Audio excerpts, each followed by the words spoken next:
Have you ever woken up and thought, what's the point of today? Maybe you stared out the window, coffee in hand, wondering how your time used to pass so quickly. And now, somehow, the hours just stretch. If you felt that way, you're not alone. Retirement is supposed to be the golden chapter. No more alarm clocks, no more meetings, no more deadlines.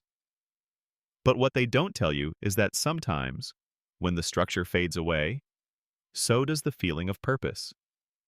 That sense of usefulness, of being needed, of contributing, it doesn't disappear because you stop working. In fact, the need for purpose becomes even more important as we age. It's not just about keeping busy, it's about waking up and knowing that your time matters. In this video, we're going to gently shift that feeling of emptiness. Together, we'll walk through 5 small, meaningful activities that can bring back a sense of direction, joy, and fulfillment. These are real, manageable ways to reconnect with life in a way that feels right for you. Let's begin with something surprisingly simple, something that's often overlooked but can spark real joy: mentoring. Now, I'm not talking about setting up a fancy program or speaking in front of a crowd. I'm talking about using the wisdom you've earned over decades of living to guide someone else through what you've already faced. You'd be amazed how many people, young parents, new professionals, even neighbors, could use advice you might think is obvious. Maybe it's helping a young man learn how to do his taxes. Maybe it's showing your niece how to fix a leaky faucet. Maybe it's just having a calm conversation with a friend's teenage daughter who's unsure about college. Purpose often hides in small acts of generosity. And when you help someone else, it gives you a mirror. You remember all that you've been through, all that you know, and you realize that none of it was wasted. It still matters. You still matter. The second purpose-filled activity that changes everything? Starting something creative, especially if you never considered yourself the creative type. Here's the truth. You don't need to paint like Picasso or write like Hemingway to create something meaningful. Creativity is about expression. It's about building something that didn't exist before, just for the joy of it. One man I spoke with recently, Tom, age 72, told me he started making birdhouses. Not to sell, not to impress anyone, just because he liked working with wood and watching the birds return each spring. And now his grandkids paint the birdhouses with him. That simple act turned into connection, into memories, into something with roots. Maybe you pick up a pencil and sketch what's outside your window. Maybe you join a memoir writing class and finally share those stories you've been carrying. Or maybe you sit at the piano and let your fingers wander, just to see what comes out. Creativity doesn't ask for perfection. It just asks that you show up. And the beauty is, when you do, it often shows you a side of yourself you forgot existed. Now, let's talk about volunteering. Not in a way that drains you, but in a way that fits your energy, your passions, and your time. Many people over 60 think, volunteering? I've already spent a lifetime working. I'm tired. And that's fair. But giving your time doesn't have to feel like a job. In fact, when done right, it can give more energy than it takes. The key is to match your personality with the opportunity. If you're social, maybe you volunteer at a library's children's reading hour. If you love animals, maybe you spend an hour a week walking dogs at a rescue shelter. If you're passionate about justice, maybe you help with voter registration or community outreach. The right kind of volunteering doesn't just fill time. It reminds you that you're still connected to something larger than yourself. It gives you the feeling that someone out there was glad you showed up today, and that you'll be missed if you don't come back. And that at its core is what we all need after retirement: to be seen, to be valued, to be reminded that we're not invisible just because the paychecks stopped coming. Each of these purpose-filled activities, mentoring, creating, volunteering, aren't about productivity in the old sense. They're about presence. They're about engagement. They're about proving to yourself that life after 60 isn't a winding down. It's a recalibration. You don't need a full calendar to feel fulfilled. You just need a few moments a day where your heart feels awake, where your voice matters, where someone else smiles because of something you did. Let's take a breath and sit with that. Now that we've explored how sharing your wisdom and tapping into creativity can reignite your sense of purpose, let's keep the momentum going. Because the truth is, purpose doesn't have to come from big dramatic gestures. Sometimes it's built quietly, like a garden. One day, one choice at a time. And speaking of gardens, let's talk about another way to bring meaning and routine into your life. Nurturing something that grows. This could be plants, pets, or even a project. Anything that depends on you in some way and gives you a reason to check in, show up, and care consistently. There's something deeply fulfilling about watching something bloom because of your attention. One woman I met recently, Helen, 68, started a small herb garden on her windowsill after her husband passed.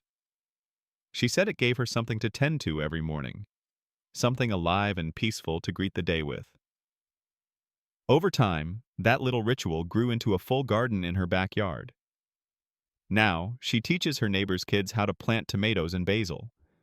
The point isn't to become a master gardener, it's to reconnect with your sense of responsibility and reward. Whether it's watering a plant, brushing a dog, or fixing up an old bicycle just for the fun of it, these small acts of care can anchor your days in something real. It's especially powerful for those of us who feel a little invisible after retirement. When the office no longer needs you and the phone doesn't ring as much, it's easy to feel unimportant.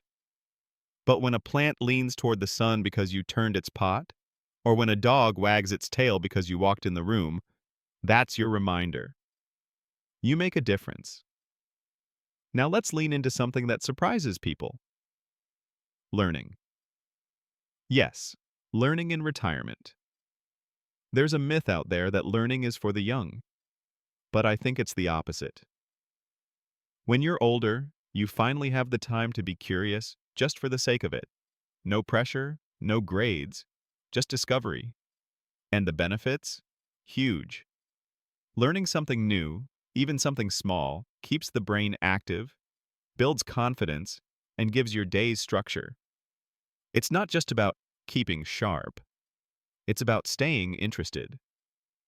Maybe you've always wanted to learn how to play the guitar, or speak a bit of Italian, or understand what your grandkids mean when they talk about apps and streaming. You don't have to master it. You just have to begin. Online courses, community center workshops, library events, they're all more accessible than ever. Some are even free. And you'd be amazed at how energized you feel when your mind is reaching for something new. There's a man I know, Robert, 74, who took up watercolor painting after his wife passed. He said he wanted to learn how to see differently. Now, 2 years later, he sold a few of his pieces, not for profit, but just to share what he created. And he told me something I'll never forget. Every time I pick up a brush, I remember I'm still becoming someone. That, right there, is what learning in retirement is about. Not becoming someone else, but becoming more of yourself. And finally, let's talk about the one thing that threads all of these ideas together. Connection. If you're feeling useless or unseen, it's often because you've lost a sense of being woven into the world around you. When work ends and routines change, some friendships fade. Some family relationships shift.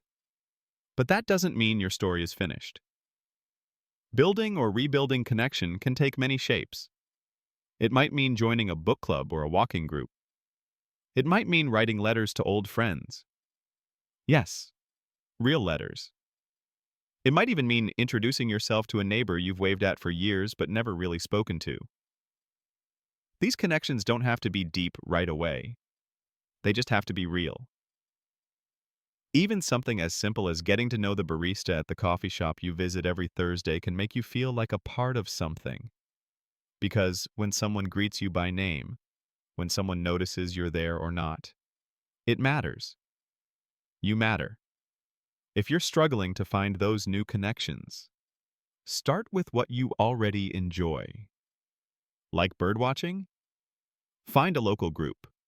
Like history? Check out a lecture series or museum talk. Still love your faith community? Volunteer for one small thing. The goal isn't to overwhelm yourself with commitments. It's to reopen the door, to let people in, even just a little. Because being seen, being valued, being known, that doesn't have to stop just because you retired. You still have so much to offer, and the world still needs it. Maybe not in the same way it used to, but in deeper ways, more patient, more heartfelt, more human. As we move forward, take a moment to look at your days, not in terms of what you used to do, but what you can do now. Where can you offer kindness? Where can you plant joy? Where can you rediscover something that's always been inside you, just waiting to be used again? Because you're not done. You're just beginning a different kind of journey. Let's keep walking together. Because finding meaning again doesn't require a complete life overhaul. It just takes a gentle shift, a new lens. And that lens becomes clearer when we turn outward, when we start giving, not just receiving. Let's talk about one of the most powerful, purpose-filled things anyone can do after retirement: mentorship. You might not think of yourself as a mentor. Maybe the word feels too formal, but mentorship doesn't have to look like standing at a podium or guiding a big group. It can be as simple as sharing what you've learned with just one person who needs it. You've lived through decades of challenges, of problem solving, of life's unpredictable twists. You've gained perspective that can't be Googled.